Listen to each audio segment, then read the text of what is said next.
Commissioner. Zviri semudikani. Nguva yanga yareba iwe. Nguva yanga yareba. Ubanyori boka nishamwari.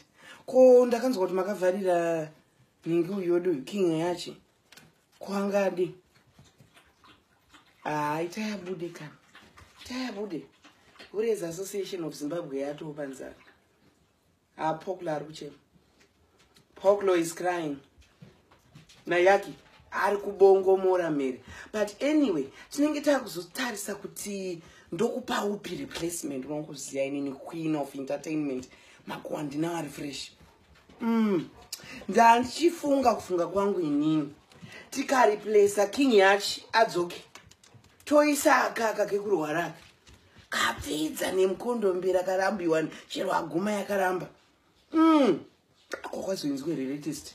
First bonika yake uyu iko kakaningaka akakake mukondombera kana matama akaomararaka. Hanzi akaita mwana wechiyangwa kawe. Hanzi ndiwa chiyangwa Philip mwana uya hapana. Saka ndanchifungidzira kuti tongomupinza muchitokisi tichiti pamwe ari kutengesa aguma nekubekito. Toburitsa king yachi. Parisei. Commissioner. Takabva kure commissioner.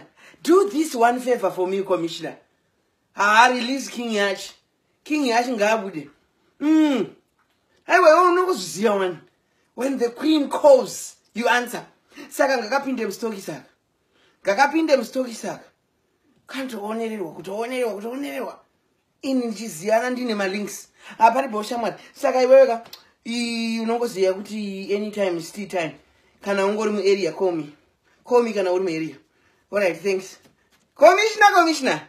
Call me. Commissioner.